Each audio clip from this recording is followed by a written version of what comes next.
여러분 제가 아주 어렸을 때예요. 아주 어렸을 때 저기 서울 이 사당동 막 다 이 판잣집 지금 막 명품 아파트들이 들어와가지고 뭐 떵떵거리는 동네가 됐지만 그때만 해도 뭐 다 산동네밖에 없었습니다. 그리고 그 산을 살짝 넘어가면은 총신대학교가 이렇게 딱 나오고 제 거기가 놀이터였어요. 산에서 놀고 산을 넘어가면 또 총신대가 있으니까 또 총신대학교 그 언저리에 축구장에서 또 애들하고 축구를 하면서 그렇게 놀았던 아주 어렸을 적. 제가 살던 그 동네에 이 슈퍼마켓 아들이 하나가 있었어요. 저보다 나이가 좀 몇 살 어렸지만 아들이 하나가 있었어요. 그러니까 이 아이들이 뭐 놀 데가 있나요? 지금처럼 뭐 그냥 뭐 학원도 없지, 뭐 갈 데도 없지. 그러니까 다 산에 올라가서 불 때 가지고 고구마 갖고 온 것도 구워 먹고. 저 6.25 사변 이야기하는 게 아니에요. 저 어렸을 적도 거의 비슷했어요. 사는 그 풍경이나 노는 풍경이 비슷했습니다. 자, 뭐 산에 가서 불 떼고 그냥 뭐 앉아 있고 배고프다 그러고 그런데 항상 이 주머니에 먹거리가 있었던 친구 하나가 있었어요. 누굴까요? 그 슈퍼마켓집 아들. 보통 다 산에가 있습니다. 산적들처럼 나와라 그러면 수십 명이 산에서 우르르 애들이 몰려 내려와요. 얼굴 시커해가지고 뭐 내려옵니다. 그러면 이제는 축구하러 가자. 그러면 또 총신대학 그 가려고 또 산을 또 넘어가요. 또 축구장에 모여서 축구하고 축구하고 나면 또 배고플 거 아니에요. 먹을 게 뭐가 있습니까? 그때는 수도꼭지 틀어놓고 그냥 입에다 대고 꿀떡꿀떡 먹었잖아요. 또 그래도 괜찮았으니까 물로 배를 채웠고. 그러면 항상 슈퍼마켓집 그 아들의 주머니에서 뭐가 나올지 기대합니다. 하루는 산에서 놀다가 축구를 하고 다들 슈퍼마켓집 아들이 오늘은 주머니에서 무엇을 꺼낼까 침을 이렇게 입술에 바르면서 기대하고 있는데 쓱 이 라면 하나를 꺼내는 거예요. 쇠고기 라면 하나를 꺼내는 거예요. 우와, 그걸 막 으깨 가지고 그 여름에 스프 넣어가지고 막 이거 할 동안 애들이 한 줄로 쭉 서 있어요. 이쪽 골대에서 이쪽 골대까지 애들이 한 줄로 쭉 서 있습니다. 그렇게 많아요. 그때는 이 초등학교 때 한 반이 21반, 22반 그랬어요. 그리고 한 반에 60명, 50명 그랬단 말이에요. 그 제가 대충 한번 내가 다녔던 사당동의 남성초등학교 6학년까지 한 반에 22반, 20반으로 잡고 그리고 50명으로 계산해도요. 이게 웬만한 대학보다 커요. 그러니까 그 좁은 장소에 개미떼처럼 애들을 집어넣는 거야. 워낙 애들을 많이 나니까. 축구 골대 여기서부터 여기까지 애들이 줄 서 있어요. 꼬질꼬질 해가지고 손잡이 칵 놓고 그러면 그냥 슈퍼마켓 그 아들이 딱 그 이제 배분을 합니다. 라면 하나를 다 배분을 하는데 그 아이들한테 배분이 다 될까요, 안 될까요? 다 돼요. 희한하게. 그러니까 많이 주진 않아. 그냥 요만큼씩 주는데 그 조그만 손에 이게 떨어지면 수프가 떨어졌잖아요. 그럼 시커먼 손에 그거를 손이 깨끗해져 그냥. 깨끗해져. 얼마나 맛있는지 그때 그 짠맛은 잊을 수가 없어. 이게 라면 스프의 짠맛인지 내 손에 그 땀의 이 짠맛인지 너무너무 맛있어. 다시 그 시절로 돌아가서 다시 한번 그 스프와 라면을 좀 맛보고는 싶은데 성인이 되어서 또 더러운 손으로 라면 먹을 수는 또 없기 때문에 여러분 그때 바로 그 장소에서 칠병이어의 엇비슷한 기적이 있었던 것 같아요. 엇비슷한 기적.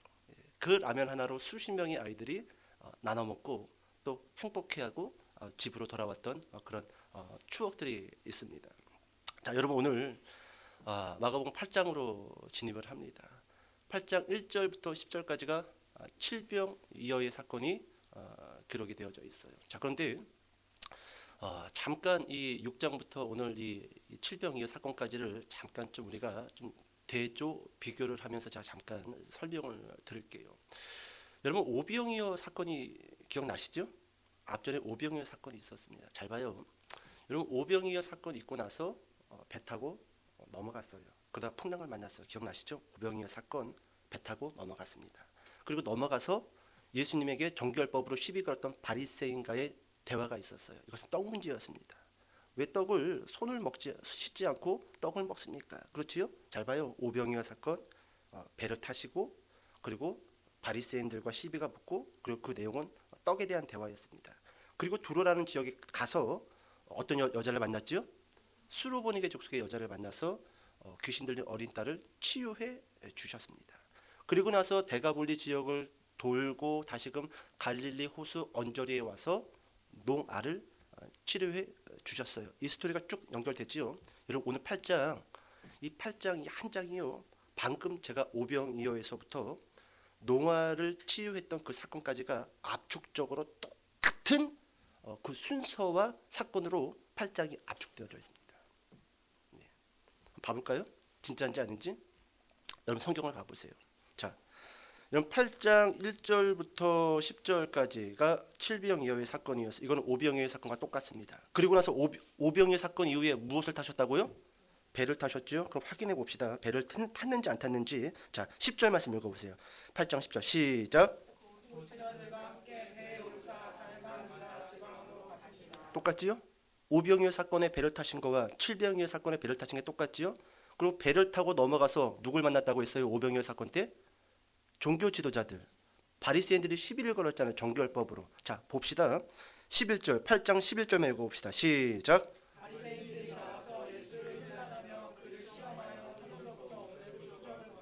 예, 누가 등장을 해요?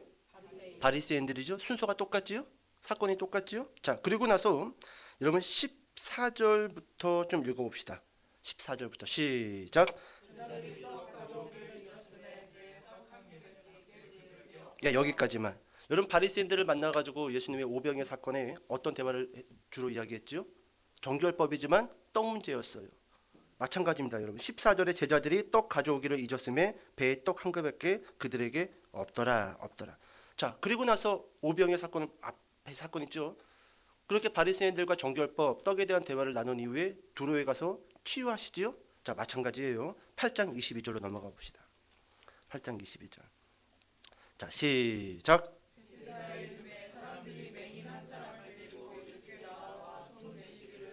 여기까지요. 똑같지요?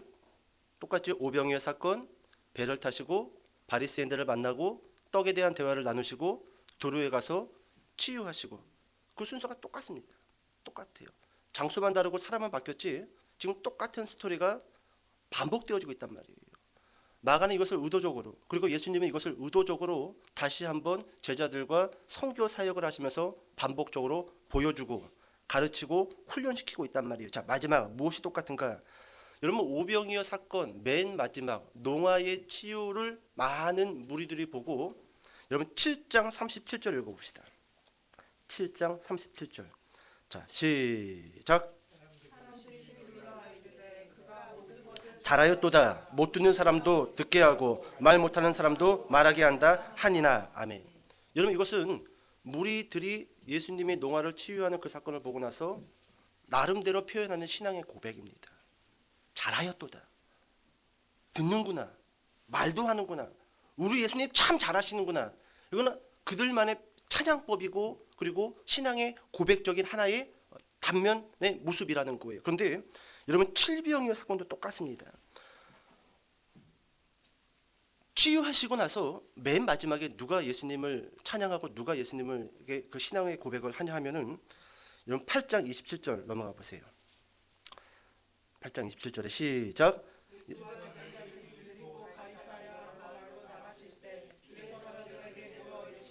사람들이 나를 누구라고 하느냐. 28절 29절이요. 시작. 제자들이 여짜와 이르되 세례 요한이라 하고 더러는 엘리야 더러는 선지자 중에 하나라 하나이다. 또 물으시되 너희는 나를 누구라 하느냐. 베드로가 대답하여 이르되 주는 그리스도시니이다 하매. 똑같지요? 칠병이어는 떡이 몇 개예요? 생선은요? 몇 명을 먹이셨어요? 4,000명. 떡이 7개, 물고기가 2개, 그리고 4,000명을 먹이셨습니다. 그런데 여러분 이 칠병이어 사건은 마가복음에만 있는 사건은 아닙니다.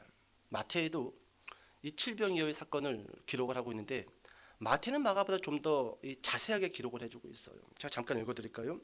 마태는 그 마태복음 15장에서 이렇게 자세하게 기록을 합니다. 여자와 어린이 외에 4,000명이 먹었더라. 이런 마가는 그냥 4,000명이라고 했어요. 그러니까 우리는 떡과 물고기를 먹은 전체가 4,000명이다라고 이렇게 생각을 할 수가 있습니다. 근데 마태는 누구와 누구를 제외했다고요? 여자와 어린아이. 그럼 누구만 먹은 거예요? 성인 남자만 먹은 겁니다. 성인 남자만 4,000명이 먹었다라고 한다면요, 뭐 이 여자분들 그리고 이 아이들까지 이 숫자에 포함하면은요, 한 곱하기 한 10은 합시다. 그냥 성비 9대1로 해가지고 한 3만 명, 한 4만 명, 어마어마한 숫자가 지금 이 칠병이어 사건에서 떡을 먹고 물고기를 먹었다라는 것입니다. 자, 그런데 여러분, 오늘 지금 이 칠병이어 사건은 오병이어 사건 이후에 그 모든 사건들을 다시금 똑같이 보여주고 있는 사건이라는 거예요. 그럼 무엇을 강조하고자 하는 건가? 첫 번째 그거예요. 제가 오병이어 사건 들어가면서 제일 먼저 여러분들과 나눴던 말씀이 한적한 곳이라는 단어를 나눴어요. 오병이어 사건, 그 많은 사람들을 예수님이 먹이시기 위해서 그들을 데리고 어디로 가셨더라? 한적한 곳에. 근데 그 한적한 곳이라는 헬라어 원어를 보니까 어떤 단어였어요? 광야. 어유, 기억나요? 기억나시죠? 딱 기억나시죠? 맞아요. 오늘 마가는요, 특별히 마태, 누가, 요한보다 광야에 대해서 상당히 강조를 많이 합니다. 왜냐? 여러분, 이사야서를 보면은요, 메시아가 오면은 그의 백성들을 데리고 모세처럼 어디로 들어간다? 광야로 들어갈 거다라고 말씀해주고 있다라는 거예요. 여러분, 오병이어 사건, 그 출발점이 한적한 곳이에요. 곧 예수 그리스도의 몸인 떡과 그리고 생선을 먹는 자들마다, 그의 피를 받아 마시는 자들마다, 그를 나의 구원자라고 믿는 자들마다 제2의 영적 출애굽을 시작하게 될 거라는 겁니다. 이게 오병이어 사건의 출발이었어요. 그런데 여러분, 칠병이어도 똑같이 시작을 합니다. 자, 졸리시니까 말씀 읽어야 돼요. 마가복음 8장 4절 읽어볼게요. 8장 4절. 자, 시작.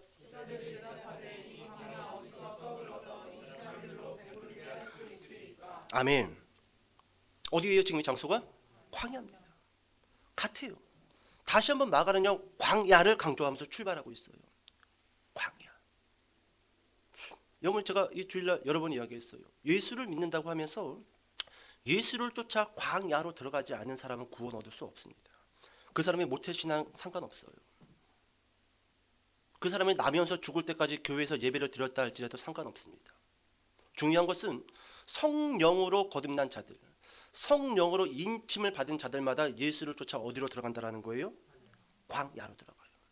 사망을 가자라는 게 아니에요. 어디 이상한 오지에 들어가자라는 게 아니에요. 영적 광야, 영적 광야, 영적 광야. 저는 한 세 가지로 정리해 봤습니다. 이 제2의 영적 광야, 출애굽이 무엇을 뜻하는 건가? 첫 번째 좀 저는 이렇게 적어봤어요. 하나님의 공급하심을 기대하는 사람들. 하나님의 공급하심. 모든 것에. 나의 호흡과 나의 심장 뛴과 나의 지혜와 그리고 오늘 하루도 눈을 뜨게 하시고 걸어가게 하시는 그 모든 것을 누가 공급하신다? 하나님이 공급하신다. 여러분, 저는 가끔 어쩌다 한 번씩 학생 때부터 심장이 애릴 때가 있어요. 물론 뭐 여러분들 그럴 때가 있을 겁니다. 근데 그때마다 문득문득 드는 게 하나님 심장 멈추면 안 됩니다. 왜요? 여러분, 이 심장이 여기 저절로 뛰는 게 아니에요. 과학자들도 심장이 왜 뛰는지 모릅니다. 예전에 어떤 그 의사가 텔레비에 나와서 위는 모든 음식물을 소화시킵니다. 그런데 왜 위는 위를 소화를 안 시키는지 이게 과학적으로 모릅니다. 모른다라는 거예요. 모른다라는 거예요. 첫 번째, 여러분, 제2의 영적 출애굽을 시작한 사람들, 그 특징 첫 번째가 뭐라고요? 모든 공급하심이 누구에게 있다? 하나님에게 있다. 이거 믿으셔야 돼요. 막 세상 사람들이 날뛰고 막 이리 가고 저리 가고 막 저기에 큰 부하가 있다, 저기에 가면은 성공이 있다. 아니요, 여러분. 아니요. 영적 출애굽을 시작한 사람들은 그때부터 불 기둥과 구름 기둥만 바라보고 걸어가야지 제대로 꼴이 날 수 있어요. 제대로 꼴이 날 수 있습니다. 이게 첫 번째 특징. 두 번째, 인생의 종착지, 인생의 목적을 하나님의 나라에 두고 걸어간다는 거예요. 여러분들은 인생의 목적이 무엇입니까? 어디에 목적을 두고 자로 재서 걸어가고 있냐라는 거예요. 영적 출애굽을 했던, 그러니까 그 모세를 쫓아서 애굽을 나와 출애굽했던 사람들은 어디를 목적을 두고 쭉 걸어갔어요? 가나안 땅이죠. 물론 자충우도 있고 원망도 있고 불평도 있고 실수도 있고 죄도 있고 자빠짐도 있었지만 그들은 하나님이 주신 그 가나안, 그 영적 땅을 향하여 걸어갔다는 거예요. 이게요, 예수 그리스도를 쫓아 영적 출애굽을 시작한 사람들의 인생의 목적이라는 거예요. 목적. 자, 세 번째. 역사의 주권은 누구에게 달려 있다? 하나님이에요. 하나님입니다. 여러분, 모세를 쫓아 출애굽을 했던 이스라엘 백성들이 이것을 놓쳤던 거예요. 주권이 이방 민족에게 있다. 주권이 바로에게 있다. 여기에 몇 번 자빠지지요. 근데 하나님은 계속 그 출애굽의 여정을 통해서 아니다.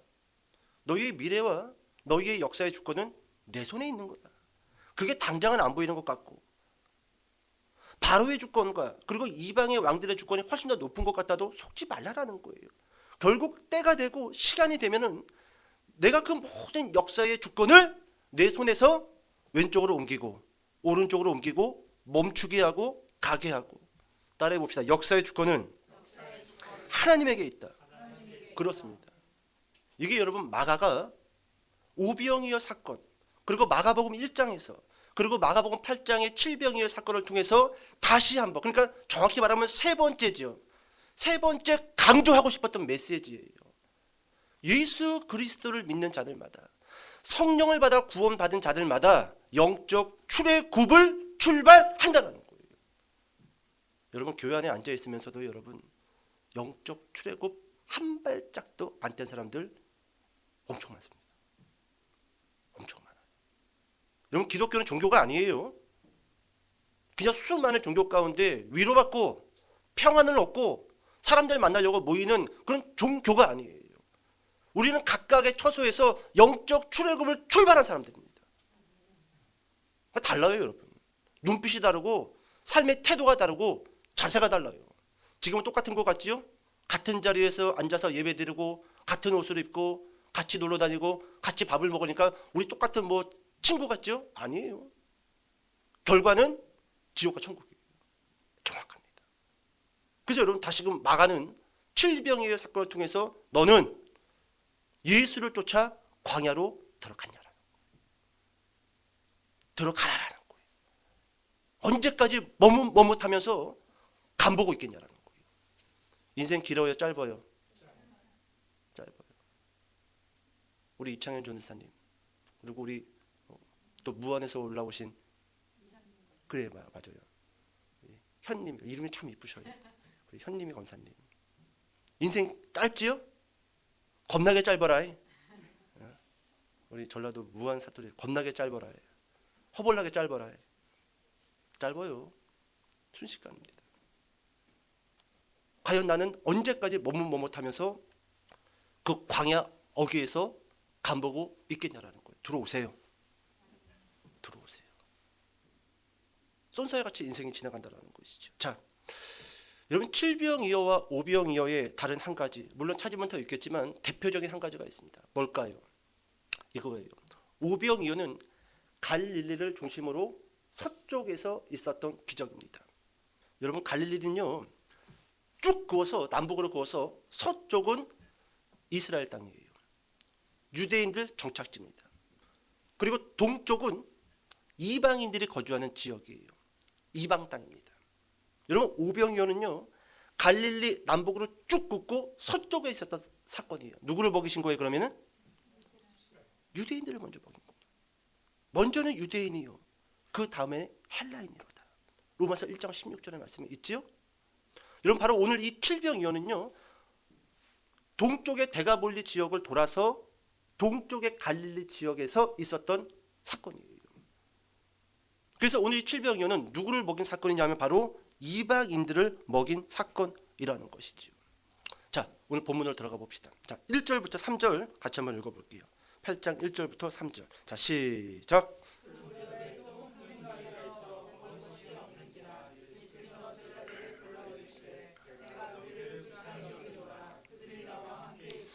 이미 사흘이 지났으나 먹을 것이 없도다.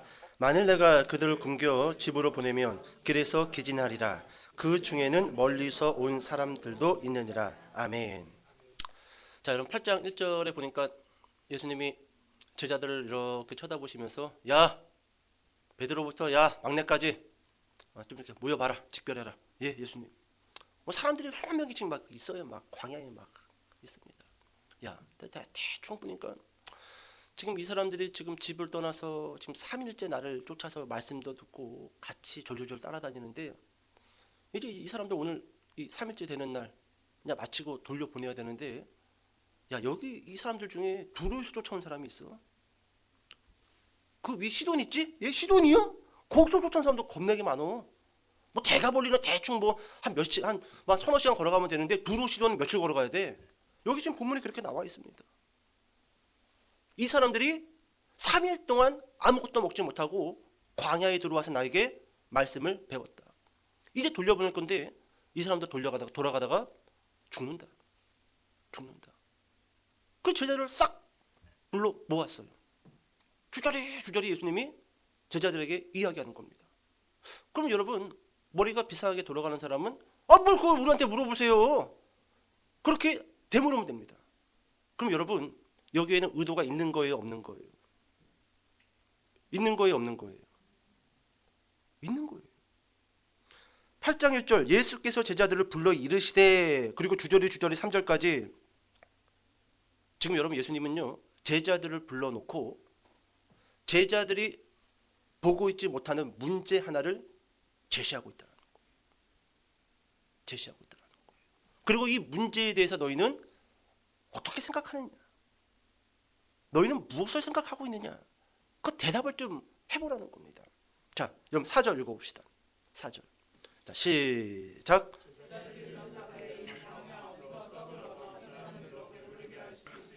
아멘.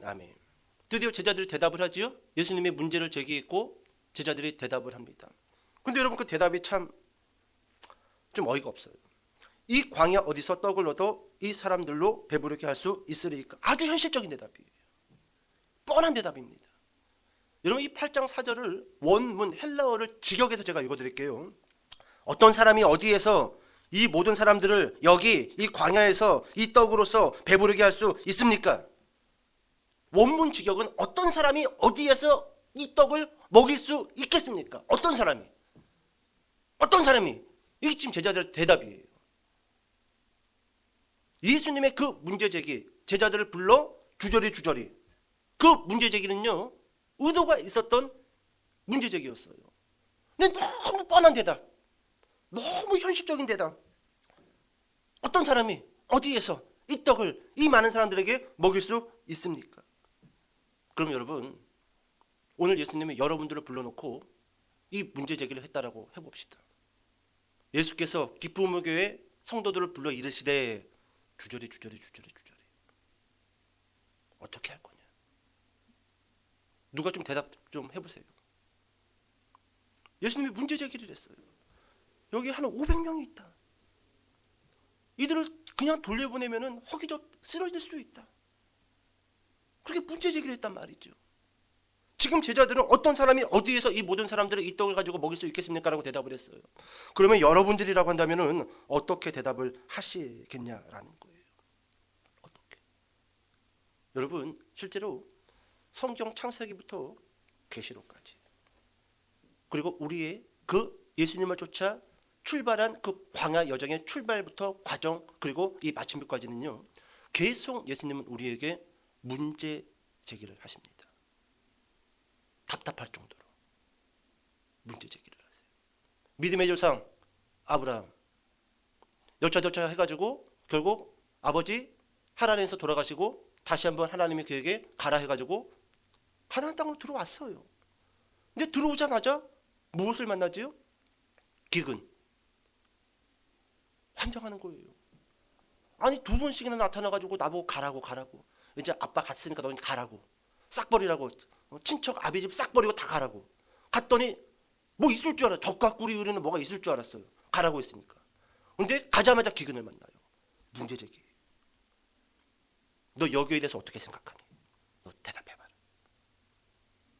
아브라함의 대답은 뭐였어요? 그러면 저는 가나안을 버리고 애굽으로 가지요, 이렇게 대답했어요. 거기서 마누라 뺏기고 난리 부르스를 치고 바로가 당장 쫓아내가지고 금은보화를 챙겨갖고 다시 또 가나안으로 올라가지요.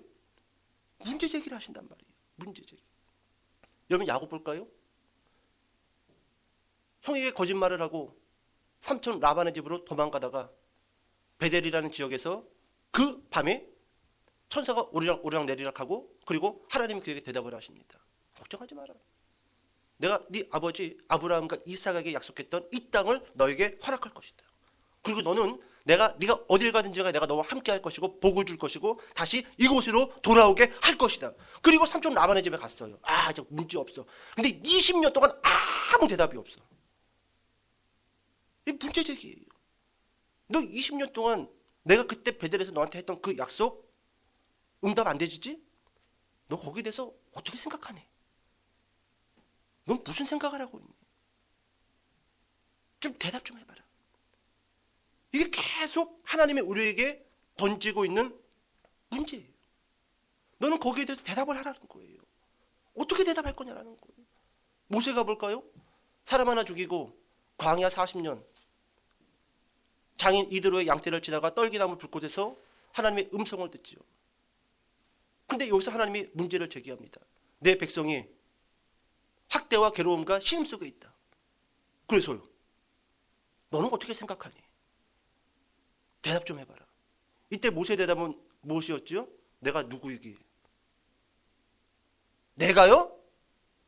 이 양반 큰일 날 사람이네. 여기서 지금 애 낳고 잘 살고 있는데 사람 인생 망치려고 그러나.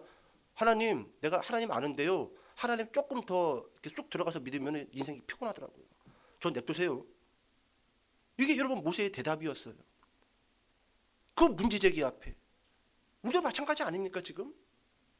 하나님이 문제를 보여주시고 너 거기서 어떻게 생각하니? 네 생각은 무엇이고 너의 대답은 무엇이니? 그럼 우리는 내가 누구인데? 저 인생 그렇게 도박 걸고 싶지 않습니다. 하나님. 남들 사는 것처럼 살고 싶어요. 평안하게. 잘 먹고 잘 살면서 주일에 좋은 차 끌고 큰 교회 가서 오케스트라 성가 때 그 찬양 소리 듣고 좋은 목사님 설교 듣고 식당에서 딱 비빔밥 먹고 그리고 스타벅스 커피 하나 딱 마시고 집에 와서 낮잠 딱 자고 저는 이런 신앙생활 꿈꾸지. 내가 누구이기에 왜 그런 이야기를 저한테 하십니까? 왜 그런 가난한 사람을 저한테 보여주시는 겁니까? 왜 그런 교회를 저한테 보여주시고 왜 그런 목회자를 저한테 보여주십니까? 뭐 저보고 거기 가서 일하라고요? 제 주머니 털라고요? 네 생각은 뭐니? 네 대답은 뭐니? 계속 하나님은 우리에게 문제를 보여주시고 그 문제를 제기하시고 그래서 우리 대답을 듣고 싶어 하신다라는 거예요. 더 이야기해요. 성경 인물 한 사람만 더 봐볼까요? 욥. 욥은 하루아침에 10명의 자녀들이 죽었어요. 어마어마하게 많은 재산이 공중분해됐어요. 몸은 욕창이 났고 피부병에 걸렸고 아내는 저주를 하고 도망가 버렸단 말이죠. 이게 문제제기예요. 하나님, 제가 예배를 안 드렸습니까? 우리 애들을 위해서도 제가 날마다 제물을 드리고 제가 예배 드리고 기도했지 않았습니까? 근데 어떻게 그 자녀들을 다 죽여버리십니까? 이 많은 재산을 어떻게 공중분해시키고 이게 뭡니까? 친구들은 찾아봐가지고 나보고 제가 있으니까 그런 거지. 인과응보. 이때 여러분 하나님은 욥에게 질문하는 거예요. 문제 제기를 하는 겁니다. 너는 그래서 어떻게 생각하는데? 이 사건에 대해서 너는 어떤 대답을 나한테 하고 싶은 건데? 여러분 잠깐 말씀 하나 찾아봐 볼까요? 욥기서 38장입니다.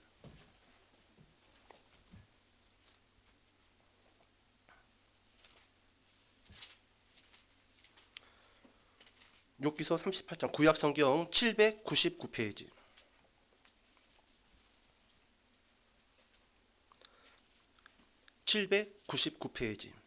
자, 38장 1절에서 7절까지만 읽어봅시다. 자, 제가 먼저 읽을게요. 그때의 여호와께서 폭풍우 가운데에서 욥에게 말씀하여 이르시되 너는 대장부처럼 허리를 묶고 내가 네게 묻는 것을 대답할지니라.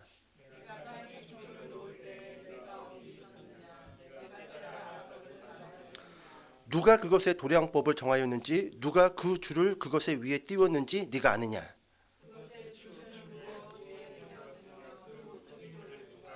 같이 읽겠습니다. 그때에 새벽 별들이 기뻐 노래하며 하나님의 아들들이 다 기뻐 소리를 질러내니라. 아멘. 여러분 38장이요. 37장까지 욥이 가지고 있었던 그 문제. 너는 어떻게 생각을 하고 너는 어떻게 대답을 하느냐? 물론 그 친구들은 그것을 인과응보로 대답을 했어요. 근데 여러분 38장에 나타나서 여러분 하나님이 욥에게 하는 메시지가 뭡니까? 3절에 너는 대장부처럼 허리를 묶고 내가 네게 묻는 것을 대답하라. 나는 너한테 문제 제기를 했다. 네 10명의 자녀를 죽였고 네의 모든 재산을 공중분해시켰고 너의 몸에는 욕창이나게 만들었다. 그 문제에 대해서 너는 어떻게 생각을 하는지 대답을 하라라는 거예요. 하라라는 거예요. 이거 얼마나 끔찍합니까? 여기에 어떻게 대답을 할 수 있냐라는 거예요. 어떻게 대답을 할 수 있냐라는 거예요. 근데 여러분 하나님이 뭐라고 대답합니까? 4절에 내가 땅에 기초를 놓을 때에 네가 어디 있었느냐? 네가 깨달아 알았거든 대답해봐라. 네가 네 인생에 닥친 감당할 수 없는 어마어마한 그 문제에 대해서 함부로 생각하고 함부로 대답하지 말라라는 거예요. 그 생각과 그 대답은 보통 하나님을 원망하고 불평하고 짜증이라는 겁니다. 너 내가 이 지구의 땅을 닦을 때 그걸 어떻게 땅을 만든 줄 알아? 모르면은 다물고 있어. 내가 바다를 만들고 그 바닷물이 육지로 올라오지 못하게 선을 그었는데 그걸 네가 알아? 모르지? 모르면은 쉽게 생각하지 말고 대답하지 마. 결국 여기서 하나님이 이 문제 제기를 하고 우리의 생각과 우리의 그 대답에 대해서 말해봐라 라고 했을 때 여러분 성경이 우리에게 제시해주고 있는 그 해답은요 딱 하나예요. 따라해 봅시다. 하나님의 주권을 인정하라. 그렇습니다. 너는 모른다라는 거예요. 하지만 나는 네 아버지라는 거예요. 너를 죽이려고 이런 미친 짓을 하는 하늘의 하나님이 아니라는 거예요. 여러분 이 욥 한 사람, 이 사람은 감당할 수 없는 그 문제 제기를 만났습니다. 그리고 하나님의 대답을 들었습니다. 그리고 여러분 이 이후 수많은 환난에 빠진 사람들이 이 욥을 통해서 하나님의 주권을 보게 되는 거예요. 우리는 몰라요. 왜 욥을 이 지경을 만들었지? 왜 욥이라는 스토리를 만들어서 이렇게 힘들게 만든 거지? 그 크신 하나님의 계획과 놀라운 그 질서를 우리가 헤아릴 수 있다 없다? 없다라는 거예요. 하지만 제가 헤아릴 수 있는 여러분들에게 드릴 수 있는 대답 한 가지는 이 욥을 통해서 환난에 빠진 자들에게 하나님이 대답해주고 계시다라는 거예요. 그러니까 실망하지 말고 하나님의 주권을 인정하면서 잠잠히 있으라는 거예요. 오늘 여러분 예수님은 제자들에게 문제를 제기했어요. 어떻게 하면 좋니? 어떻게 하면 좋니? 어떻게 하면 좋니? 자 그러자 그 제자들은 어떻게 대답을 했죠? 정답을 대답하지 못했어요. 잘못된 오류적인 대답을 예수님에게 말했습니다. 어떤 사람이 어디에서 이 사람들을 떡을 가지고 먹일 수 있겠습니까? 여러분 동일합니다. 오늘도 하나님은요 우리에게 문제를 보여주시면서 대답해봐라 라고 이야기하셔요. 대답해봐라. 너 몸이 아프니? 그럼 대답해봐라. 네 생각이 뭔지. 너 돈이 필요하니? 그럼 대답해봐라. 네 생각이 뭔지. 쉽게 입을 열고 쉽게 원망하는 순간 나는 끝났어. 난 더 이상 안 되나 봐. 난 여기까지인가 봐. 그건 하나님이 원하시는 대답이 아니에요. 무엇을 인정하자? 하나님의 주권을 인정하자라는 거예요. 하나님의 주권을 인정하자. 한번 더 따라해 보세요. 하나님은 나의 아버지시다. 그렇습니다. 이거 놓치지 마세요. 여러분들을 골탕 먹이고 힘들게 하고 죽이시려고 문제를 제기하시는 하나님이 아니시라는 거예요. 아니시라는 거예요. 이 문제 앞에 제자들은 잘못된 대답을 하셨다는 겁니다. 여러분 오병이어 사건 때 예수님은 먼저 이렇게 이야기했어요. 너희가 먹을 것을 주라. 기억나시죠? 예? 너희가 먹을 것을 주라. 여기에는 이런 의미가 담겨져 있었습니다. 첫 번째, 내가 공급자고 너희는 전달자가 될 것이다 라는 거예요. 여러분, 이 사건을 경험을 한 제자들은요, 칠병이어 사건 때도 동일하게 갔어야 돼요. 예수님이 공급하셨고 우리는 전달자니까 어떻게 할 거니? 저 사람들 어떻게 할 거니? 예수님, 오병이어 사건 때 예수님께서 떡 몇 개와 물고기 몇 마리로 5천 명 이상을 먹이시지 않았습니까? 그러면 저희가 사람들한테 혹시 도시락 갖고 온 거 몇 개 있으면은 달라고 할 테니까 축복하셔 주십시오. 축도하여 주십시오. 그러면 충분히 먹고도 남을 것입니다. 이렇게 갔어야 되는 거예요. 예수님은 이 믿음과 이 대답을 듣기를 원하셨던 겁니다. 근데 어쩌면 요 얄미운 것들이 어떤 사람이 먹일 수 있지요? 어떻게 먹일 수 있지요? 아우 얄미워 그냥. 내가 예수님 앞에서 다 뻗쳐 한 10대씩 맞고 시작하자. 그렇게 시작했을 것 같은데 답답해. 어떤 사람이 먹이냐라고 대답을 해요. 어떻게 먹이냐라고 여러분 그런 얄미운 소리를 하고 있다라는 것이죠. 자, 이제 여러분 이 제자들은 그 250km라는 어마어마한 대장정의 선교 여행을 마쳤는데도 예수님이 누군지 알고 있다? 모르고 있다. 믿음의 눈을 떴다? 못 떴다. 감을 못 잡고 있는 거예요. 감을. 자, 이제 예수님은 전에 행하셨던 오병이어 기적과 똑같은 사건을 제자들에게 한 번 더 보여주십니다. 자, 이제 이거 읽고 설교를 정리합시다. 5절과 6절을 읽어봅시다. 마가복음 8장 5절과 6절. 자, 시작.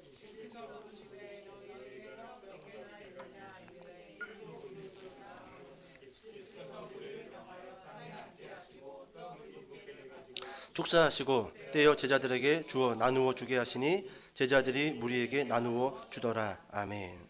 자, 이제 정리합시다. 자, 오늘 이 7병이어 기적의 목적, 첫 번째 좀 이렇게 정리해요. 첫 번째는 따라해 봅시다. 육신의 필요를 채워주신다. 그렇습니다.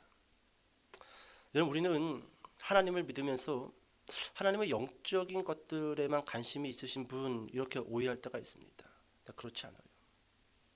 영적인 것에 관심이 있으신 것만큼 우리의 삶과 우리의 육신적인 문제도 동일하게 관심이 있으신 하나님이시라는 거예요. 여러분 2절 봐보실래요? 8장 2절. 내가 무리를 불쌍히 여기노라. 그리고 끝에 보니까 먹을 것이 없도다. 먹을 것이 없도다. 우리의 육신의 필요를 하나님의 관심이 있어요, 없어요? 많으셔요. 많으셔요. 필요하신 거 있으면 기도하셔요. 또 기도했는데 안 줬다고 또 땡깡 피우지 말고 잠잠히 있으시면 돼요. 하나님의 주권을 인정하시면서 가만히 있으시면 돼요. 하나님이 다 알아서 하실 거예요. 기도했으면. 육신의 필요를 채워주시는 하나님이라는 거예요. 여러분 주기도문에 일용할 양식을 마찬가지죠. 우리 육신의 필요에 대해서 하나님은 관심이 있으시다라는 거예요. 자, 두 번째 기적의 목적. 여러분 지금 계속 이 마가복음에서 진행되어지는 사건들마다 예수님의 1차적인 관심은 누구에게 있다? 제자들입니다.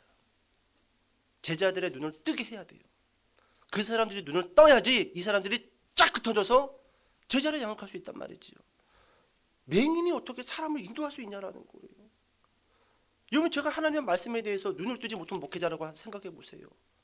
그리고 여기 와가지고 맨날 하는 소리가 뭐 세상 돌아가는 이야기는 하고 돈 많이 벌어가지고 헌금 많이 하십시오. 맨날 축복 설교는 하고 그러면요 맹인이 맹인을 인도하다가 둘 다 구덩이에 빠는 거예요.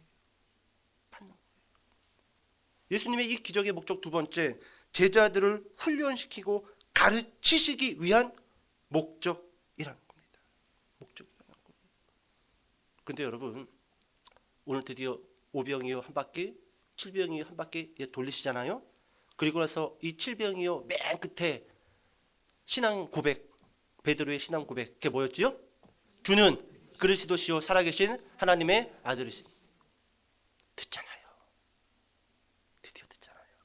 한 바퀴 돌리고 두 바퀴 돌리고 글쎄 베드로가 이러다 세 바퀴 돌 것 같은데 250개 또 돌아야 될 것 같은데 야 빨리 이야기에 가서 250개 또 돌아야 돼 그러면은 언제까지 돌 거야? 그냥 이야기해. 주는 그리스도시고요 살아계신 하나님의 아들이십니다. 그래 이 녀석아. 신앙 고백 듣잖아요. 여러분 마지막으로 좀 이렇게 좀 이야기를 하고 설교를 정리했으면 좋겠습니다. 여러분 실제로 우리는 많은 것들을 하나님께 받았고 들었고 배웠지만 여전히 하나님이라는 그 존재에 대해서 감을 못 잡고 있다는 거예요. 이거 언제 한번 날짜 시간 좀 떼어놓고 진지하게 좀 고민해 보시고 좀 적어보세요. 종이에다가 하나님이 누군지에 대해서. 예전에 제가 이 평택 푸른초장교회에서 사역할 때 그 식당의 지하에 있었잖아요. 성민이 내 이름으로 기억으로 그 사모님의 남동생 그 둘째 아들 걔가 성민이였나요? 20년이 지났는데도 이름의 기억력은 생생해. 11시 예배를 끝나고 그 이제 교회 식당에 밥을 먹으러 갔는데 남자애 조그만 애였어요. 내가 맨날 아침에 차량으로 이렇게 그 누나하고 걔하고 이렇게 태워갖고 왔으니까 교회로. 그런데 이놈이 그 식당 한쪽 이 벽 쪽에 높게 쌓아놓은 방석 위에 올라가 있는 거예요. 근데 그 방석이 이게 넘어가거든요. 예, 애가 올라가면은 그 위태위태하죠. 근데 그 모습을 제가 보고 그 앞으로 성큼성큼 걸어갔는데 이놈의 녀석이 이게 내가 손을 내밀지도 않았는데 내가 오는 걸 보고 그냥 뛰어버린 거예요. 제가 받았을까요? 안 받았을까요? 냉큼 받았죠. 여러분 그 어린 아이에게는요 주일 아침마다 자기를 봉고차로 태우고 오는 그 김원영 전도사님이 믿을만 했던 겁니다. 다른 어른들이 위험해 이리 와 안 뛰었어요. 근데 저는 아직 오지도 않았는데 오는 모습을 보고 뛰어버린 거예요. 믿음이 있었던 겁니다. 여러분 우리가 하나님을 향한 그 믿음은요 또 생각하고 또 생각해봐야 돼요. 과연 나를 창조하신 그 하나님은 어떤 분인가? 그분은 나를 얼마큼 사랑하시는가? 나를 어떻게 사랑하시고 나를 어떻게 인도하시기를 원하시는가? 여러분 그 하나님을 알면 알수록 우리는 그 진리 안에서 자유할 수 있습니다. 우리를 묶을 수 있는 건 아무것도 없어요. 아무것도 없습니다. 여러분 그 하나님 한 분만을 온전히 사랑하시고 예배하시고 그리고 그 문제 앞에 여전히 하나님의 주권을 인정하는 저와 여러분 되시기를 주님의 이름으로 축복합니다. 기도하겠습니다.